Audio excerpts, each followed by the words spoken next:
What does it take for a government to admit it was wrong? Sometimes it takes 30 years. Imagine being executed for a crime you didn't commit, for simply standing up for your home. Now, imagine that 3 decades later, the very same state that killed you declares you a national hero. This isn't a movie plot.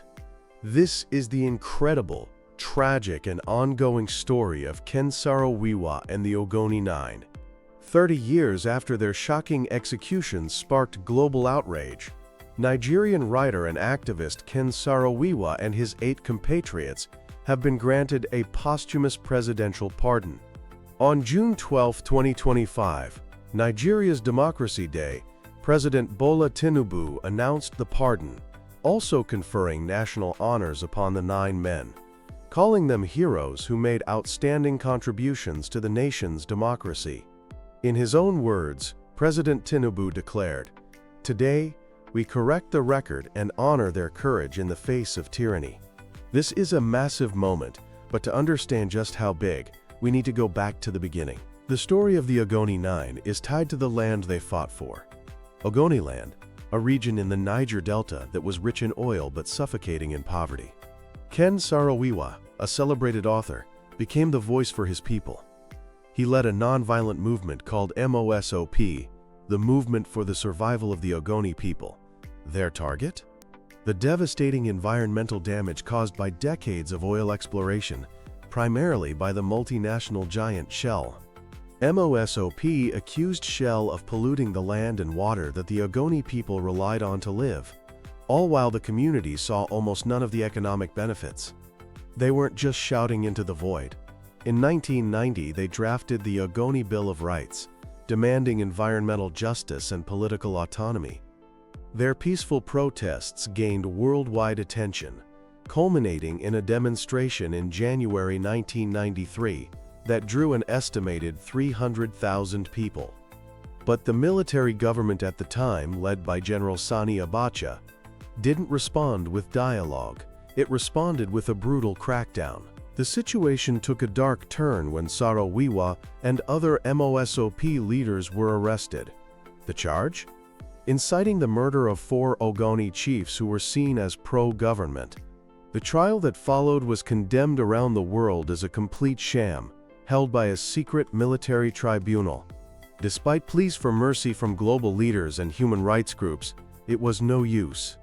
Ken Saro-Wiwa and his 8 colleagues, Saturday Dobi, Nordu Iwo, Daniel Gbuko, Paul Livera, Felix Nuate, Barabor Bera, Baranem Kiobel, and John Kiwen, were found guilty and executed by hanging on November 10, 1995.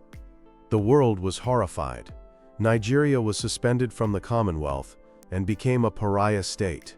The Ogoni Nine became powerful, tragic symbols in the fight against environmental injustice and corporate greed. For the next 30 years, their families and human rights groups never stopped fighting for justice. Which brings us back to today's news. A presidential pardon is a monumental step. But here's where the story gets complicated, and it all comes down to the meaning of a single word. Is it a pardon or an exoneration? A pardon, legally speaking, is forgiveness for a crime. It doesn't say you didn't do it, it just says you're forgiven. An exoneration, on the other hand, is a formal declaration that you were innocent all along. And for the families and supporters of the Ogoni Nine, this distinction is everything.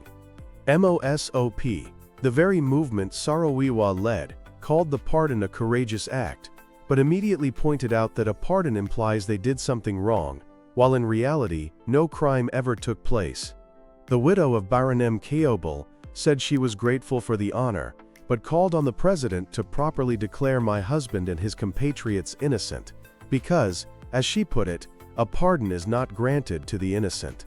This isn't a new fight.